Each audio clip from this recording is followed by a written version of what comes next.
let's start with the Kansas City Chiefs coming back to beat the Indianapolis Colts in Kansas City. Troublesome that the Chiefs were down by double digits at home. I know the Colts are good, but troublesome. I still think the Chiefs have red zone issues that they will deal with against good teams. They have had those issues for a while. But we did see at least Rashee Rice hold on to the football, which had not been happening of late. More Xavier Worthy involved. So what was your takeaway from a methodical comeback win by Kansas City that they really had to have, otherwise it was probably over? Yeah, I mean, even if they lost, they've still got some easy games on the schedule, but at 5-6, they were going to be in deep doo-doo. Yeah. Badly outgained the Colts, 5.4 yards per play to 5.1. I mean, that's not a crazy difference. The Colts were fine. They weren't great on third down. The Colts weren't. The Chiefs 1 of 6 in the red zone and 0-3 on goal to go, which is, to your point about the red zone stuff, that's what really stood out early was the Colts were converting their goal line and red zone opportunities, and the Chiefs really weren't. They had to settle for 3 Harrison Butker field goals. Like, the game was pretty even.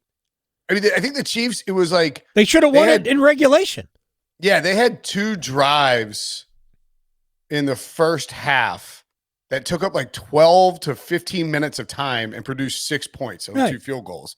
And that's just not. I guess to answer your larger question, the way that Rashee Rice played on Sunday, Xavier Worthy getting back involved. Kareem Hunt was fantastic on the ground. They ran him 30 times for 104 yards, and he did the dirty work. I think this is a Chiefs team that is it's not this ceiling Chiefs team that we've seen in years past. They've lost a lot of one-score games. They finally won their first one on Sunday against the Colts. Their losses this year are not to bad teams per se, and I think it's just a tougher schedule, a little bit worse luck, and they're the team you don't want to see if you're hosting a wild card game in the first weekend of the playoffs, which probably how they're going to end up there. But they're kind of hanging around, and that's a dangerous place for Andy Reid and Patrick Mahomes to be. If they're just hanging around and get into the playoffs, I think people have to be fairly concerned. The Chiefs are now, I think ESPN's playoff projector has them 61% to make the postseason. So they've leapfrogged the Chargers. They're in a good spot, I think, to make the postseason. I'm not sure why. I have a hard time figuring out why necessarily you think that. I think they can make the playoffs. I don't know that they're in a good spot. They trail every team right now that's in a wild card spot. Not only are they behind by a game, but they lost to them already. The Chargers, the Bills, and the Jaguars are all ahead of them. And they lost. Like, if they had lost the game yesterday, it's over. They're not making the playoffs because they're not going to be. Well, here's why. Now, granted, the Jaguars do have 2 games against the Titans, but they have to play. They've already played the Texans twice. They also have to play the Colts and the Broncos. The Chargers and the Chiefs get to play each other, so that's a big one right there. Obviously, yeah. And then Kansas City's schedule the rest of the way: Dallas at Dallas on Thanksgiving. Right. Houston at home, tough game against a good defense. Chargers at home, at the Titans. Broncos at home, at the Raiders. Like, I think they're going to win most of those games. They should, but they shouldn't be. They shouldn't be losing the games or putting in a risk. You understand what I'm saying? They have 5 losses to playoff caliber teams. Right. No, you're not wrong. You're not wrong. They have all of their losses are to teams that are either good or appear good. And I'm not sure the Jaguars are good. Well, that's fine, but by a total of less than 20 points. Right. Here's my ultimate issue with the Chiefs, and I am not anti-Chiefs. I love Andy Reid. I'm a fan of Travis Kelce and Patrick. To me, they are the team you have to watch in the NFL. I think it's just very easy to go, well, they're the Chiefs, and they'll win. And we ignore the obvious flaws. And their red zone issues, this is not new. Their red zone issues have been there pretty much all year. Yep. So their game in Dallas on Thanksgiving Day, look, I ain't anointing Dallas any good. I know they beat the Eagles. We're going to talk about that next. But in a larger context, Dallas still has a great offense. And if you don't score touchdowns, you are putting a loss on the table. On your Thanksgiving table, right next to the turkey. Right next to that crappy cranberry. Look, no doubt about it. But again, the thing with the Chiefs is that, yes, there are flaws within the offense, particularly in the red zone. Yes, there have been flaws with how they've executed on offense in general. Mahomes is making some mistakes that he normally wouldn't make. But we have such a large body of work for Patrick Mahomes and Andy Reid and this Chiefs team over the past, we're creeping on 10 years here, that if they flicked a switch, it wouldn't be that shocking because we've seen them do it before. And I harken back to the Patriots, and we talk about the Patriots and the Chiefs and compare them all the time.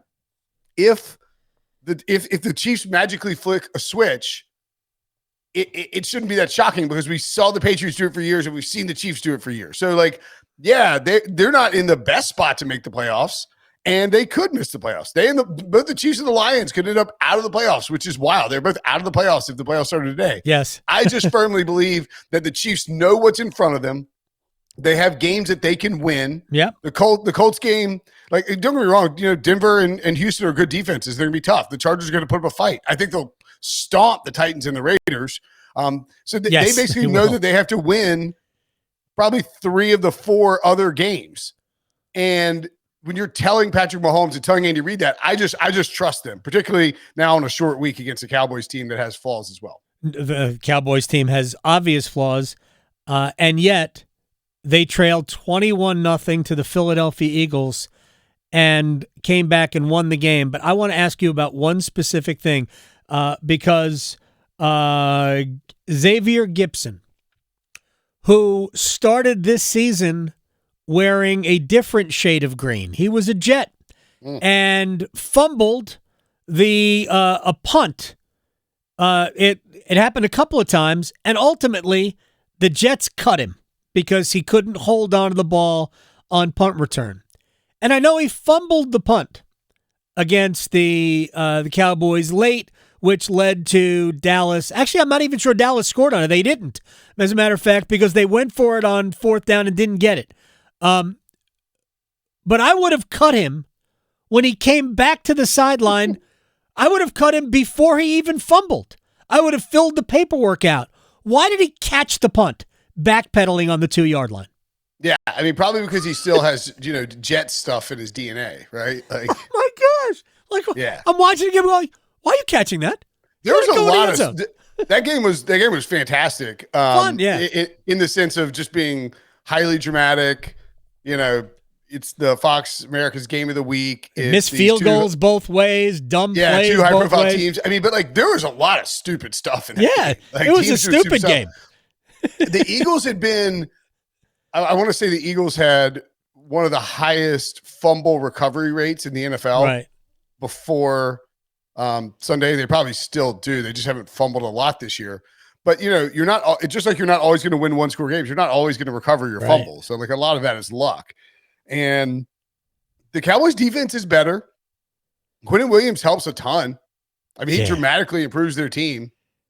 CeeDee Lamb's got to stop dropping footballs. I mean, it's just – Who was CeeDee Lamb mad at yesterday? He was mad at somebody, but it should have been him. Yeah, he was no good. He was – I mean, they won the game. And they came away with a win. And, that's how you have to win games in the NFL sometimes if you want to sneak into the playoffs. And the Cowboys do look like a playoff team, right? I mean, they play well enough on offense. I mean, they play well enough on offense and the defense. I mean, they're a much better team than I think. I mean, wouldn't you rather have the Cowboys in the playoffs than the Panthers? Well, yeah, neither of them are playoff teams, but that's another matter altogether. I think in a the problem for them is that the NFC. And we'll see again what happens tonight with San Francisco and Carolina because that matters a ton for the playoff standings. But the Bears won't stop winning. Somebody has to win the NFC South. Right. And then you have Seattle, Green Bay, and San Francisco, all of whom have looked very, very good at various points over the course of the season, but also looked very, very bad. Seattle hadn't really looked bad. I mean, Seattle looks like a lock to be a playoff team. I think it's possible that the three best teams in the NFC are all in the NFC West. Oh, I think that's almost certain. Not almost certain. I think San Francisco's defense is too banged up. The two best teams, I've been saying it for the Rams are the best team. The Rams are the best team in football, and I've been saying it for 2 months. Glad everybody caught up. Matthew Stafford, my son asked me yesterday. Actually, I'm sorry, it was in the drive to school today. He says, "Is Matthew Stafford a Hall of Famer?" I went, "Yeah, he's a Hall of Famer. He's absolutely a Hall of Famer." I've been saying he's a Hall of Famer since 2020. You have been you have stock in Matthew Stafford. We only have like 2 more minutes left with Will Brinson here. So let me their bludgeoning of the Buccaneers. I know Tampa's totally banged up. They have no receivers left. Now Baker's hurt.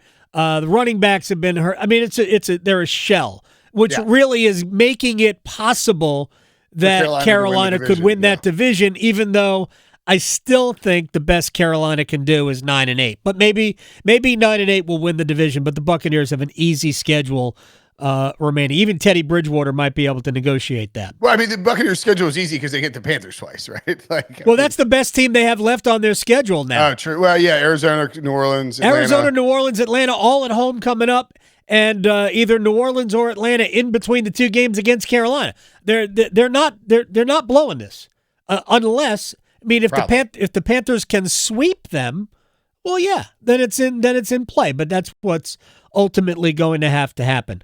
The Lions played with their food. We have like a minute. What's going on there? Where did their offense go? Their defense has always been a little bit shaky, but where did their offense go? I mean, they obviously scored 34. One of those touchdowns from Jameer. Jameer Gibbs went bananas. I mean, he averaged 15 yards on 19 carries. What is this, college? Yeah, 14.6 yards per carry, just ridiculous. He went crazy. I think the passing game. So right now they came out like 3 weeks ago and looked absolutely dynamic with Dan Campbell calling plays, and then the last 2 weeks with Dan Campbell calling plays, they've been a lot less dynamic. And I sort of wonder if part of that is Dan Campbell calling the plays, managing everything you got to manage as a head coach, doing it in mid-season, taking over, and they're just you see the run game with Gibbs is working, but Gibbs is really just breaking tackles and ripping stuff off. And the pass game right now is just not clicking the way that you would want it to. And I do think maybe the coordinator stuff with Ben Johnson catching up a little bit. It was overblown this offseason, but the Bears offense is cooking with gas and doing a lot of fun stuff. Yeah. And I think that Dan Campbell wants to be a little more meat and potatoes with it. And Amon-Ra St. Brown hadn't been on the same page with Jared Goff. He had a great day, 149 yards, but he still, had a few drops. 3? Yeah. It's just, they're just a little bit off right now. And, they're lucky to win that game because they'd be in really bad shape for the playoffs if they'd lost that game. I'm lucky. Hobag. Oh yeah. Well, you were on the Lions. There you go. I'm still in it for $18.7 million. Kidding. I'm not in the contest. Oh, I was about to say, wow. No, I'm not the NFC. Have you actually survived this far? Have you actually? Absolutely. Yeah. That's a shame that you didn't actually enter then. Well, no, because somebody'd have to find $1,000 to enter. Well, yeah, but I'm just saying you'd be able to sell half your thing for 25, $100,000. Yeah, and I got a lot of good teams left. Oh, wow. Yeah. It's also a little bit easier to gamble on which team is going to survive when you don't have $18 million at stake, right? But yeah, look, I think the Lions are, sort of like the Chiefs, right? You just have to trust that they sort of figure it out heading into the postseason, but they absolutely have flaws. This is a year, Gold, where we are going to get potentially some wacky Super Bowl matchup. That it's been the Chiefs and the Eagles, or it might be the Chiefs and the Eagles again, which would be annoying. But it's just gonna be a little bit different. It feels like, and it's if you're one of those teams that doesn't have Patrick Mahomes, that doesn't have Josh Allen, this is the year where you could pop up and win a Super Bowl. Will Brinson, happy Thanksgiving to you, man. Happy Thanksgiving, buddy. Talk to you after the long weekend. Appreciate it. All right, man. See ya. You got it.